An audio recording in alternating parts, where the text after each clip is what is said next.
Breaking news आ रही है कि महागठबंधन बिहार में अपनी सीट शेयरिंग को अंतिम पड़ाव तक पहुंचा चुका है। यानी जो पहले चरण का चुनाव का के नामांकन का आखिरी दिन आज था, आज तक महागठबंधन अपने घटक दलों के सीट शेयरिंग को तय नहीं कर पाया था। आज खबर आ रही है कि कल यानी कि 29 तारीख को शुक्रवार को 12:30 बजे घोषणा कर दी जाएगी। सूत्र ये बता रहे हैं कि 26 सीटों पर राजद चुनाव लड़ रहा है, 9 सीटों पर कांग्रेस, 1 सीटों पर सीपीआई, 1 सीट पर सीपीआईएम और 3 सीटों पर सीपीआईएमएल। तो फिर इसमें बड़ी बात यह है कि क्या पूर्णिया की सीट कांग्रेस को मिल गई है? जी हां, बिल्कुल नहीं मिली है। पूर्णिया की सीट कांग्रेस पार्टी को नहीं मिली है, वो राजद अपने पास रखे हुए हैं। यानी कि यादव का नेता यदि कोई बने तो वो लालू यादव का बेटा ही बनेगा। दूसरा यादव स्वीकार नहीं है लालू परिवार को। और ठगे गए हैं वे नेता जो अपनी पार्टी का विलय करवा देते हैं दूसरी पार्टी में। उपेंद्र कुशवाहा और नीतीश कुमार का जदयू का वो हमने प्रकरण देखा ही था। आज 2 घटनाएं घट गई। एक पप्पू यादव की घटना, उन्होंने अपनी पार्टी को कांग्रेस पार्टी के साथ विलय करवा लिया था। और दूसरे चिराग पासवान के चाचा यानी डॉक्टर अरुण कुमार, सासाराम से पूर्व क्षमा करेंगे, जहानाबाद के पूर्व सांसद जो अपनी पार्टी बनाए थे, बाद में चिराग पासवान के पार्टी के साथ अपनी पार्टी का विलय करवा दिए थे और राष्ट्रीय उपाध्यक्ष थे लोक जनशक्ति पार्टी रामविलास के। उस समय उन्होंने चिराग पासवान का साथ दिया था जब चिराग पासवान के अपने ही लोग उनसे दूर जा रहे थे। लेकिन उन्हें बहुत उम्मीद थी कि जहानाबाद सीट से वे लोजपा के प्रत्याशी बनेंगे। लेकिन चिराग पासवान वो सीट, जहानाबाद की सीट, एनडीए में अपनी नहीं ले पाए। वो सीट चली गई जदयू के पास और जदयू का वहां कैंडिडेट की घोषणा हो गई। इससे दुखी होकर के अरुण कुमार ने कहा कि मैं अब ये लोजपा रामविलास के सदस्यता को त्याग करता हूं और हो सकता है कि वो चुनाव लड़ेंगे बागी के रूप में। इसका मतलब ये तय है कि जो लोगों ने अपनी पार्टी का विलय करवाया वो सबसे बड़ी बेवकूफी की। अपनी पार्टी बना करके अगर आप गठबंधन के साथ आते हैं, जैसे कि उपेंद्र कुशवाहा भी 1 सीट काराकाट पर उनकी बात चल रही है, मतलब उनको सीट मिल गई, उनकी बात चली। हम पार्टी बना करके मांझी की, उन्होंने अपनी बात अपने शर्तों पर जो सीटें उनको मांगनी थी उन्होंने मांग ली।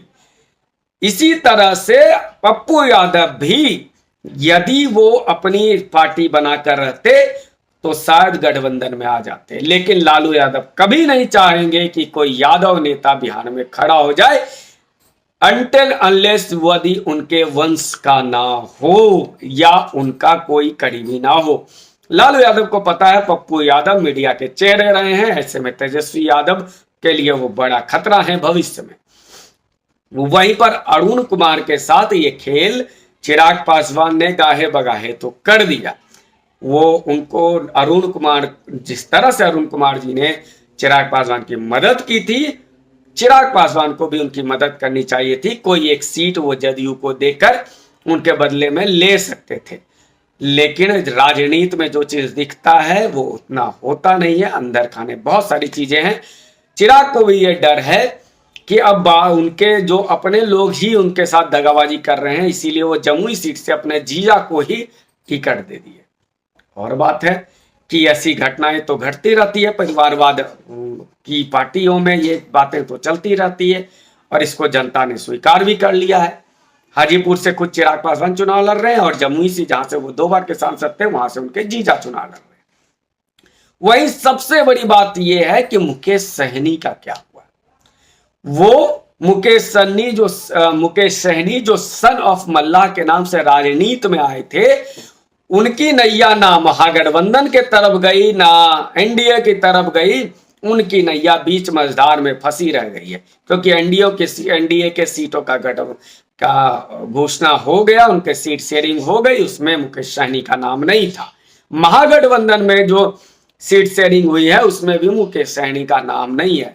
तो मुकेश सहनी क्या करेंगे? क्या वो खगड़िया से निर्दलीय चुनाव लड़े, मतलब अपनी पार्टी जो वीआईपी उनकी है उसके तरफ से चुनाव लड़ेंगे? उसमें उनका क्या हाल होगा? और क्या सन ऑफ मल्लाह के मुकेश सहनी के सामने जो हरी सहनी को, प्रेम सहनी को खड़ा किया जा रहा था, क्या भाजपा उस मामले पर और जदयू मुकेश सहनी को काउंटर कर पाएगी? क्या वो सन ऑफ मल्लाह यानी मल्लाह का जो वोट बैंक है उस पर वो उनका एक अधिकार कम हुआ है, ऐसा भाजपा जदयू को, राजद को लगता है? या भाजपा जदयू या राजद या कांग्रेस अब अपने नए घटक दल को नहीं चाहते हैं? मुकेश सहनी की क्षमता उन्होंने आंक ली है। 11 सीटें 2020 में मुकेश सहनी को दिया था भाजपा ने, फिर भी वो उधर भाग गए। राजद के साथ कभी कभी भाजपा के साथ उनका ये इधर से उधर नैया लेकर के जाते रहते हैं। इस बार कहीं भी किनारा नहीं मिला, मझधार में फंस गए। तो फिर मुकेश सहनी करेंगे क्या? तो दरअसल मुकेश सहनी को लोकसभा से ज्यादा उनकी चिंता बिहार आगामी वर्ष होने वाले बिहार विधानसभा का चुनाव है। ये तैयारी लालू यादव की भी है। वो आज सीट शेयरिंग पर लेकर के क्यों अपना दबदबा ठोक रहे हैं? क्योंकि उन्हें पता है कि उनके सांसद बने ना बने, वो कभी भी 2004 का अगर छोड़ दें तो वो कभी भी 4, 5, 6, 7 से ज्यादा सीटें नहीं जीत पाए हैं। ये चुनाव उनका है नहीं, ये चुनाव तो पूरी तरह से कांग्रेस का है। तो कांग्रेस को विस्तार लालू यादव नहीं देना चाहते हैं, क्योंकि उन्हें पता है कांग्रेस का अगर विस्तार हो गया तो फिर उनके लिए समस्या खड़ी हो जाएगी। इसलिए कांग्रेस को 9 सीटों पर सिमटाया गया, उसमें भी पूर्णिया नहीं दिया गया है। भागलपुर सीट मिल रही है और पटना साहिब सीट मिल रही है। तो क्या भागलपुर से अजीत शर्मा बन सकते हैं? कांग्रेस के प्रत्याशी भूमियार जाति से हैं। अग्री बनाम पिछड़ी का बात लेकिन वहां पर कैसे करेगा, क्योंकि वहां पे तो मंडल है, अजय मंडल सांसद है जो इस बार कैंडिडेट भी है।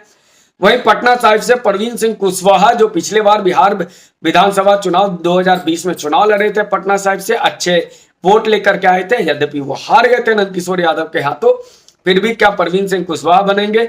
मुजफ्फरपुर, समस्तीपुर, उधर सीमांचल की कटिहार और किशनगंज, ये कांग्रेस को मिल रहा है, यानी मुस्लिम के कुछ हिस्से पे कांग्रेस पार्टी, और जहां कटिहार में तो कांग्रेस का अपना सिटिंग एमपी भी है, तो मुस्लिम वोट पे भी कुछ नजर कांग्रेस की है।